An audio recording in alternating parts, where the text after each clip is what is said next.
ఇదైతే part 2 continuation. మాకైతే ఫస్ట్ది అయిపోయింది, ఇది సెకండ్ రౌండ్. జాగ్రత్తగా అయితే వేసుకోండి, చేతి మీద పడుతుంది నూనె. గోల్డెన్ బ్రౌన్ వచ్చేంత వరకు వేయించుకోవాలి. ఇట్లాగైతే చేసేసుకుందాం మనము. మధ్యలో ఇట్లా అయితే కలుపుకుంటూ ఉండాలి, ఆయిల్ అంతా పడిపోతుంది, అప్పుడే మీకు తొందరగా అయిపోతుంది. లేదంటే మీకు ఒక 1 అవర్ to 2 అవర్స్ ఈజీగా అయితే పడుతుంది. అవును, ఇదైతే ఇంకోసారి వేసాం మేము. మీ ఇంట్లో ఖచ్చితంగా ట్రై చేయండి, సూపర్ ఉంటుంది. ఇప్పుడే ట్రై చేసేయండి గాయస్. మాకైతే ఆల్మోస్ట్ అయిపోయింది గాయస్, ఇంకొక్కటే ఉంది మిగిలి. ఇదిగోండి అదొక్కటే. దీన్ని అయితే బాల్ అయితే చేసుకుంటాను.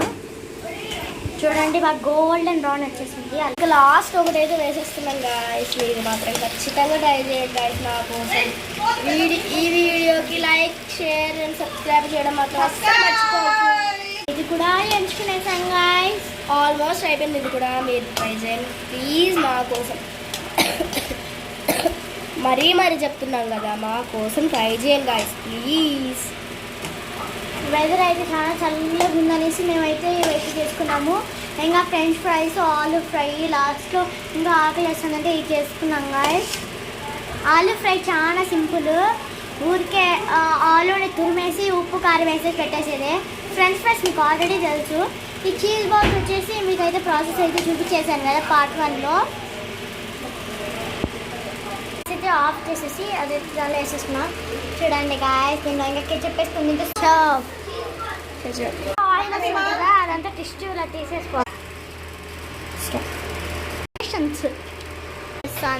అని చెప్తాను గాయస్. ట్రై చేస్తున్నాడు గాయస్, సూపర్ ఉందంట, గుడ్ జాబ్ అని చెప్పినాడు. అయితే తింటున్నాడు. ఇప్పుడు చెప్తారు చూడండి గాయస్, మాడిపోయింది. ఏమో కొన్ని మాడిపోయిన మొహాలు మాడిపోయేలా చేశారు. కెచప్ అయితే కెచప్ అతుకోకుండా తింటున్నాడు గాయస్. బాగుంది, అందరూ బాగుంది.